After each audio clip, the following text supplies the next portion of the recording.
ان کو کالم سے باہر نکال کرنا، ٹھیک ہے، تو ان کے پوائنٹس بنا کر اپنی مرضی کا نتیجہ اخذ کر رہے ہیں، اپنی مرضی کا نتیجہ اخذ کر رہے ہیں اور لوگوں کو ابھار رہے ہیں، ٹھیک ہے، نعوذ باللہ کہ میں نے گستاخی کی ہے۔ ٹھیک ہے، اب صحابہ کی گستاخی مقام تو ان کے ہیں، جو فتح مکہ سے پہلے کے ہیں ان کا مقام اور ہے، جو ٹھیک ہے، بیت رضوان والے ہیں ان کا مقام اور ہے، جی جی، فرق تو ہے، عشرہ مبشرہ بھی ہیں، ٹھیک ہے، اللہ اکبر۔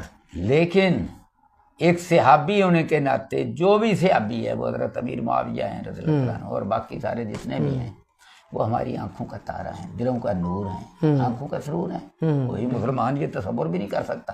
بالکل ایسے۔ اچھا، اب بات یہ میں اس کی وضاحت کرتا ہوں۔ ٹھیک ہے، وہ جو کوئی 4 پوائنٹ نکالتا ہے، کوئی 5 نکالتا ہے، کوئی 7 نکالتا ہے، جتنے مرضی نکالتے چاہے اس کے 20 بنا لیں، یہ تو قلم کاری ہے نا۔ لیکن بات یہ ہے، اس کا جو خلاصہ ہے وہ یہ ہے کہ اللہ کے نبی حضرت محمد کریم صلی اللہ علیہ وسلم آپ کی مخالفت مکہ کے اندر اور پھر جنگوں کے دوران جس نے کی، وہ بنو امیہ کا خاندان ہے۔ ٹھیک ہے، ہندا نے جو بعد میں فتح مکہ کے موقع پر مسلمان ہوئے، جی، حضرت حمزہ رضی اللہ تعالیٰ عنہ کا کلیجہ چبایا، ٹھیک ہے، ہار بنا کر اپنے گلے میں ڈالا، ٹھیک ہے، اور میں نے دارالسلام نے ایک سیرت انسائکلوپیڈیا شائع کیا، اس کے اندر میں نے پڑھا ہے کہ جو ابو سفیان تھے اس وقت، ٹھیک ہے، فتح مکہ کی بات کر رہا ہوں، بیفور یعنی ایکسیپٹنگ پہلے، اسلام قبول کرنے سے پہلے، اسلام قبول کرنے کے بعد حضرت ابو سفیان ہے رضی اللہ عنہ، رضی اللہ عنہ، میں پہلے کی بات کر رہا ہوں۔ جی جی، بہتر۔ اچھا، پھر جب آپ پڑھیں سارا، تو انہوں نے حضرت حمزہ رضی اللہ تعالیٰ عنہ کی لاش کو، وہ جو ایک نیزہ ہوتا ہے نا، یہ تلوار ہوتی، اس سے ایسے ایسے کر رہے تھے۔ ٹھیک ہے، تو پھر جب ان کو دیکھ لیا گیا تو پھر ان کو خیال آیا کہ اچھا میں اتنا بڑا سردار ہوں اور کام کیسا کر رہا ہوں۔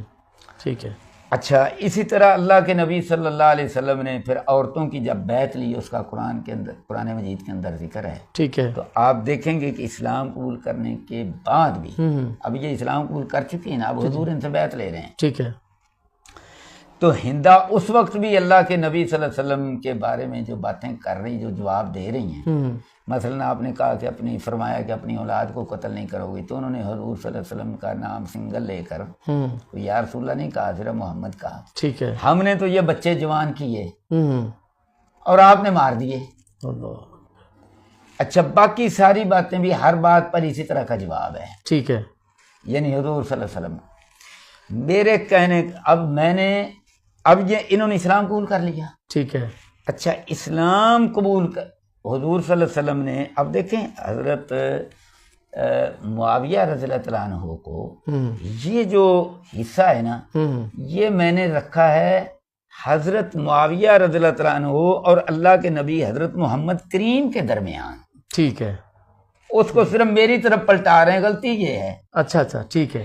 اب میں نے کیا لکھا کہ بھئی یہ جو میں نے آپ کو باتیں بتلائی ہیں، یہ میں نے کالم میں نہیں لکھی۔ ٹھیک ہے، کیونکہ میں نے جو کالم پڑھا ہے نا آپ کا، 2 مرتبہ پڑھا، آتے ہوئے راستے میں بھی پڑھا ہے، شروع سے لے کے درمیان تک جو ہے نا، آپ صلی اللہ علیہ وسلم حضرت میر معاویہ رضی اللہ تعالیٰ عنہ کی حیات مبارکہ، ان کی خدمات، دونوں کو ساتھ ساتھ لے کے آپ چل رہے ہیں، ساتھ ساتھ لے کر چل رہے ہیں۔ ایک جو پورشن ہے جس پہ ایلیگیشن اعتراض لگایا ہے سبطان شاہ نقوی صاحب نے، کہ اس میں آپ نے یہ بات کہی کہ انہوں نے اب کب کہا ہے کہ معاہدہ، آپ نے کہا کہ اگر معاہدہ نہ توڑتے، وہ کون سا معاہدہ ایسا تھا کہ میر معاویہ اپنی وفات کے بعد جو ہے کس کو ولی عہد مقرر کرنا ہے، ایسی کوئی آپ نے پوائنٹ کی بات کی ہے؟ یہ پوائنٹ کی باتیں ہیں، لیکن اب میں ان دلائل کی طرف چلا جاؤں گا تو بات لمبی ہو جائے گی۔ جی بہتر، جی جی پلیز، میں دراصل نہ کم ٹو دا پوائنٹ۔ جی بہتر۔ اچھا، اب یہ جو میں نے فتح مکہ کے موقع پر اب یہ باتیں آپ کو کی ہیں، جی جی، یہ میں نے اپنے کالم میں نہیں لکھی، نہیں لکھی، بالکل نہیں لکھی۔ سیرت کے اندر، تمام سیرت کی کتابوں کے اندر موجود ہیں اور احادیث کے اندر موجود ہیں، اور آپ نے بھی سن رکھی، علماء کرام بتاتے ہیں، بالکل ایسے ہی بچے نے بتلائی۔ جی جی۔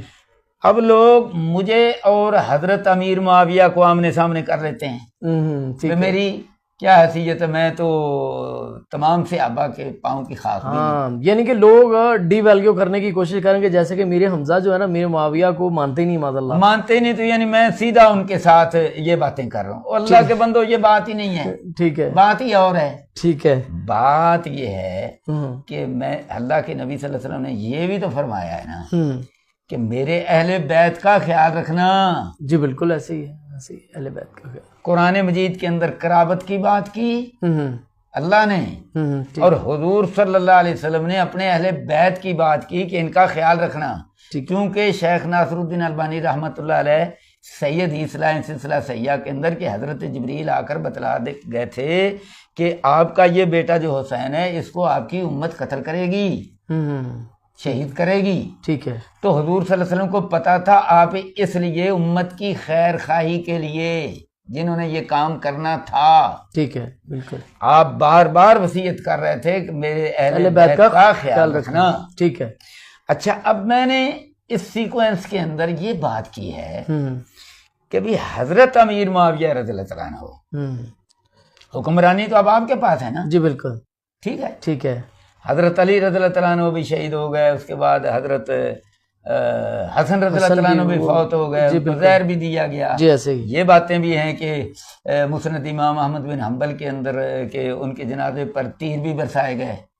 اچھا، یعنی کہ صحیح احادیث کی کتاب میں ہے کہ جنگ مسند امام احمد بن حنبل کے اندر ہے.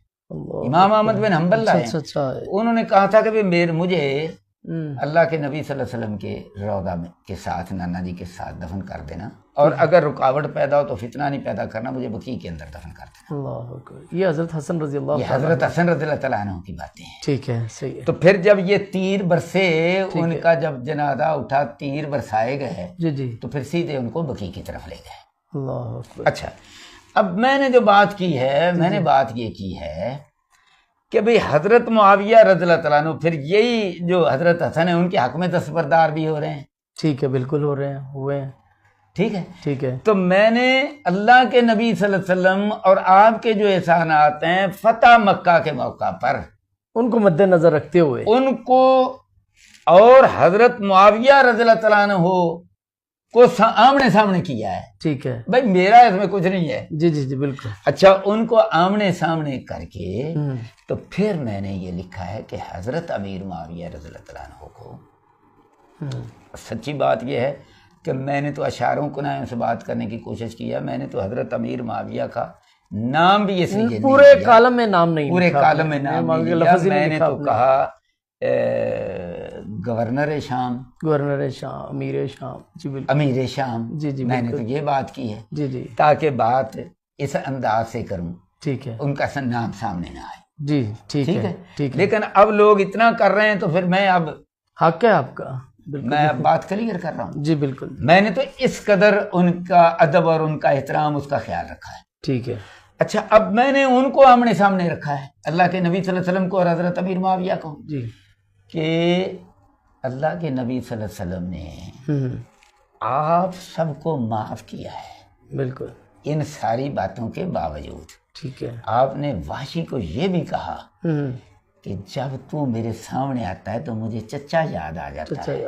حالانکہ اس نے تو صرف نیزہ ہی مارا تھا نا. جی جی جی. کلیجہ تو نہیں اس نے چھپایا تھا. بالکل ٹھیک ہے. صحیح. اور وہ شام کی طرف ہجرت کر گیا وحشی. بالکل. لیکن ہندا اور ابو سفیان اور معاویہ اب یہ سارے بن گئے، حضرت ابو سفیان، حضرت معاویہ رضی اللہ عنہ بن گئے. جی بالکل. ٹھیک ہے. ٹھیک ہے. تو میں نے کہا کہ بھی حضور کے جو وہ احسانات ہیں ان کو سامنے رکھ لیتے، ان کو سامنے رکھتے ہوئے کچھ. اور جب حضور نے فرمایا ہے کہ میرے اہل بیت کا خیال کرو تو آپ سے نہیں خیال ہو رہا، جی جی، تو اللہ کے سامنے وہاں حضور بھی ہوں گے تو اس کا بھی خیال کر لو. بالکل. یہ ساری چیزوں کا خیال کر لو. یہ میں نے یہ کیا ہے، ان کا خیال کر لو. اور اس کے بعد جو خلافت علی منہاج النبوہ، جس طرح 5 خلفائے راشدین ان کا انتخاب ہوتا چلا ہے. تو اسی طرح امت کو جس طرح حضرت حسن رضی اللہ تعالیٰ عنہ کی قربانی سے امت ایک ہو گئی, انہوں نے خلافت آپ کے حوالے کر دی, آپ بھی امت کو ذرا ایک کر دو. بالکل بات پیغام تو تھا یہ پیغام, اور یہی ہے پیغام, اتحاد اور اتفاق کے امن اتحاد اتفاق وہ کر لیتے. اچھا اب یہ ایک تاریخ ہے, ٹھیک ہے, حدیث میں بھی واقع وہ ہو گیا. میں نے کہا کہ بھئی سال سال سے شیعہ سنی لڑتے چلے آ رہے ہیں, اب یار ان چیزوں سے نکلو, آپس میں ایک ہو جاؤ. ٹھیک ہے, اینڈ پر میسج تو یہ ہے, یہ ساری چیزیں چھوڑ دو, اب آپ لوگ ایک ہو جاؤ. اب آپ لوگ ایک ہو جاؤ. جی اچھا اب وہ میرا جو یہ میسج ہے اس سارے کو نظر انداز کر کے مجھے اور مجھ مسکین کو آکر کو جو صحابہ کی جو سب سے جو اونچے صحابہ ہیں, جی ان سے جو کمتر صحابہ درجے تو ہیں نا. جی بالکل ایسے. اچھا تو جو صحابہ کے اندر جو سب سے کم درجہ ہیں, بھائی میں تو ان کے پاؤں کی خاک بھی نہیں ہوں. کوئی شک نہیں ہے, تو میں سامنے کیسے ہو سکتا ہوں؟ بھائی یہ تو اللہ کے رسول اور حضرت معاویہ بنو امیہ کا خاندان, میں نے ان کو آمنے سامنے کر کے یہ بات کی ہے کہ بھئی اب اتحاد کی طرف چلو, شیعہ سنی ایک ہو کر چلو. تو پھر موجودہ دور کا تقاضا بھی ہے, انڈیا ہمارے سر پر ہے, ادھر اسرائیل ہے, جی بالکل ایسے ہی, ہاں جی ایران ہے, سعودی عرب ہے, پاکستان ہے, لڑ کر کیا حاصل کر لیا. وہ یار فرقہ پرست مولویوں نے وہ مجھے ہی اس کے اندر دھر لیا. میں نے تو سنا ہے کہ آپ کو ایران سے کچھ پیسے ملے ہیں, آپ کو ایران آپ گئے, ایران سے آپ نے پیسے لیے. اچھا اب میرے نام پر, اچھا ایک بات تو یہ ہے کہ مجھے وہ بڑا جناب میرے نام کے ساتھ وہ جانور جن کا نام نہیں لیا جاتا, مجھے وہ بھی میرے نام کے ساتھ موسوم کر رہے ہیں. اندازہ دیکھو, اندازہ کرو. اچھا خیر چلو, پھر جو مولانا نقوی صاحب ہیں, جی حضرت مولانا سبطین شاہ نقوی صاحب, جی تو انہوں نے کہا کہ یہ ایران میں گئے تھے اور ایران کے اندر جا کر تو وہاں وہ جناب پیسے لائے ہیں. ویسے گئے آپ ایران؟ یہ تو میں 30-35 سال پہلے گیا تھا. اچھا 35 سال پہلے. اور وہ جو میں نے سفر نامہ لکھا تھا وہ پیسے ابھی میں نے سنبھال کر رکھے ہوئے ہیں بابا.